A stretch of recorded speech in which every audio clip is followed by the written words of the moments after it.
Hi friends, నేను మీ walking politician. ఈరోజు మరో విషయాన్ని చర్చించుకుందాము. ఎలక్షన్లు అయిపోయాయి. సెంట్రల్లో బీజేపీ అధికారాన్ని చేజిక్కించుకున్నది.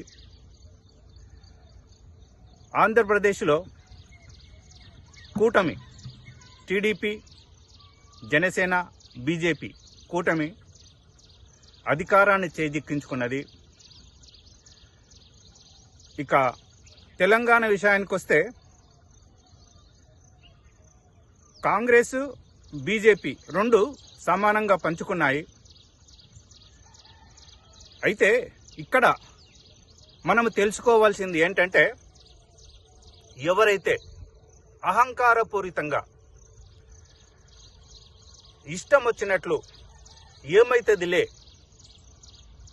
నన్ను అడిగేవాళ్ళు ఎవరు, నన్ను ప్రశ్నించే వాళ్ళు ఎవరు అని ఎవరైతే విర్రవీగుతారో వాళ్లకు కాలమే కాదు, ప్రజలు కూడా గుణపాఠం చెప్తారని అర్థం చేసుకోవాలి.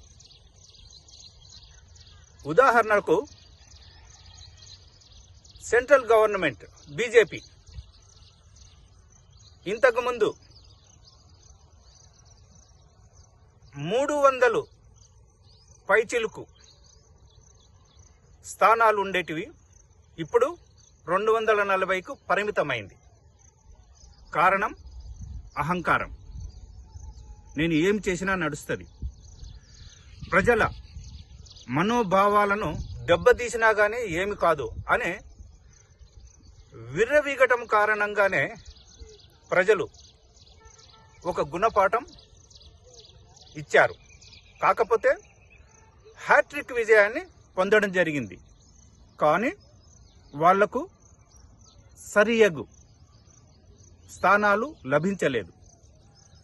అన్ని మిగతా పార్టీలను కలుపుకొని, అంటే కలగూర గంప మాదిరి తయారై ప్రభుత్వాన్ని ఏర్పాటు చేస్తున్నాయి. అక్కడ హ్యాట్రిక్ విజయం. తెలంగాణ దగ్గరికి వచ్చేసరికి 2 సార్లు విజయం పొంది 3వసారి మసకబారిపోయి ఎందుకు పనికి రాకుండా మిగిలిపోయిన పార్టీ బీఆర్ఎస్. ఇక పోతే ఆంధ్రప్రదేశ్ వైఎస్ఆర్సీపీ ఎంతో అహంకారంగా పోలీసు వాళ్ళను ప్రయోగించి అన్ని రాజకీయ పార్టీల మీద పెత్తనం చేయనికే ప్రయత్నం చేయడం జరిగింది. అటు ప్రభుత్వ ఉద్యోగస్తులను, ప్రజలను, రాజకీయ పార్టీలను ఇష్టానుసారం కష్టాలకు గురి చేయడం జరిగింది. దాని ఫలితంగా అక్కడ ఆంధ్రప్రదేశ్లో వైఎస్ఆర్సీపీ కొట్టుకుపోయింది. వీటినన్నిటినీ విశ్లేషిస్తే అర్థమయ్యేది ఏంటంటే,